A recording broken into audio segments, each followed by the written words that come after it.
Welcome to Power Lunch Live. I'm Rep Power, your host. We do this program every Tuesday, Wednesday, Thursday, and a lot of Fridays. We've got a great show today. I'm looking forward to it. The point of the show, though, is to have best-selling authors, CEOs, corporate leaders, people who are doing amazing work in the world that we can all learn from, that we can all take from this show, and we can go back and apply in our own businesses and our own organizations. Now, the fun part about that is that the show can be interactive, but you've got to ask questions in order for that to happen. Now, you can do that on LinkedIn, you can do that on Facebook, you can do it on Twitter, and you can do that on YouTube. I think you can also do it on Twitch, but I don't know how to work on Twitch. So you're on your own on Twitch if you do it there. So if you like the program, give it a like or share, and so that your network can benefit from the conversations, and we get the side benefit of growing our audience. Now, today, I've got an amazing person that I can't wait for you to meet. And you've probably hopefully already read the book. Dr. Stephen Rogelberg. He holds the title of Chancellor's Professor at UNC Charlotte. He is a professor of organizational science, management, and psychology. His work has been featured on NPR, CBS, the Chicago Tribune, LA Times, the Wall Street Journal, to just name a few, and Washington Post. His new book is called best-selling book, The Surprising Science of Meetings, How You Can Lead Your Team to Peak Performance. Stephen, welcome to the show. Well, thank you. It's fun to do this. I appreciate you asking. Yeah,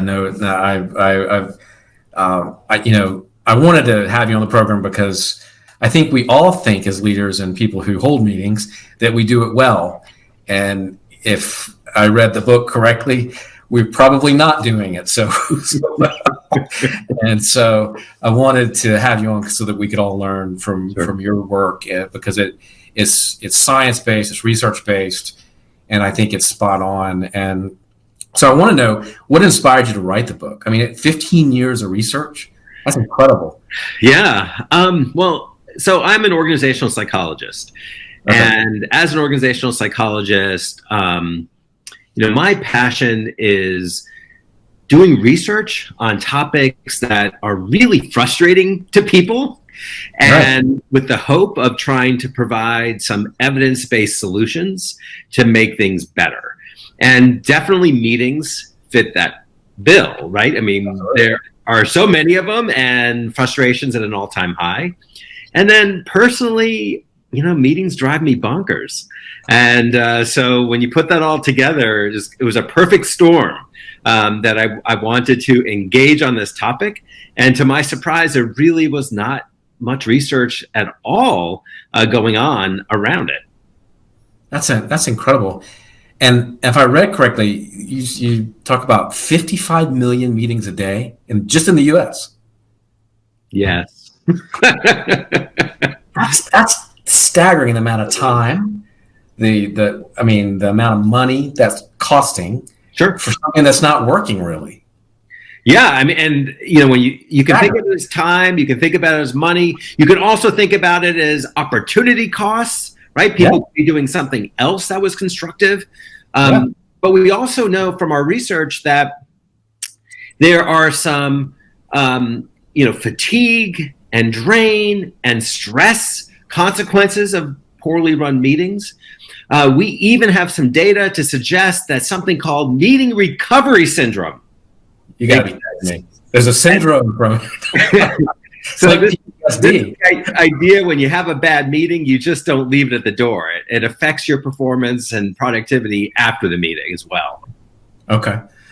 Well, what is, you have to, obviously the next question is, what are the biggest complaints? Where are we falling down on the job as meeting leaders?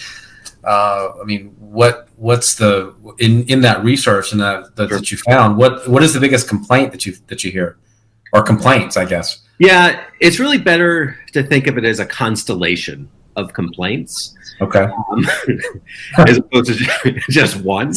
I do want to say at the onset that I think what our research generally shows is that there's not a good meeting and a bad meeting. That typically in almost any meeting, there's some proportion of that time that's good, and there's some proportion that's bad.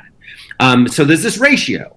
And right now we're finding around 50% of the time is not an effective use of time. Okay. Which I think is incredibly high. You imagine if everything in life, only 50% of the time it was good. I think that would suggest that you're not making good choices. Right. So what are some of the common complaints during the not effective time? So some of the common complaints could be, I don't know why I'm there. Okay. Not needed. It could be that there are people that are dominating the conversation, steamrolling their ideas, not truly listening to other people. It's a leader that's not truly embracing their role as a leader, right? They're observing all these poor dynamics and not owning that it's their job to make them better. It could be a meeting that's overly bloated, just too many people in it, so that there's just a dysfunction that occurs due to the size of the group. People talking over one another, pressures to conform, kind of this notion of groupthink. So those are some of the syndromes that you see in the ineffective time. It seems to me, I think you mentioned this in the book, and I can't remember the name of it's completely blanked on it, but where we naturally fill the space. So if we schedule an hour, we're going to fill an hour. Whereas if you did that with 30 minutes, and I can't think of the name of the I can. I hope so. It's called Parkinson's Law. That's it. I knew it was in my brain somewhere. So explain that. Sure. Because I think that's fascinating. Well, thank you. So Parkinson's Law is the idea that work expands to fill whatever time is allotted to it. And the research is really pretty powerful around this concept. So if you schedule a meeting, for example, for an hour, magically it will take an hour, right? And so this works to be a real challenge in meetings, in that typically the default option on our scheduling programs is an hour. So lo and behold, meeting after meeting after meeting is an hour. Right. And that's just not a good reason.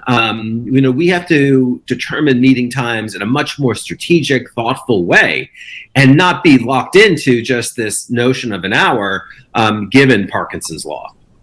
And so does it help us to put some pressure on ourselves to sort of get it done? I mean, is there a benefit to saying, this is an hour, we normally do this an hour, we're going to cut it down to 30 minutes, and we're going to go through Exactly. Kind of like I remember when I was in college, right? And I've got a term paper due, right?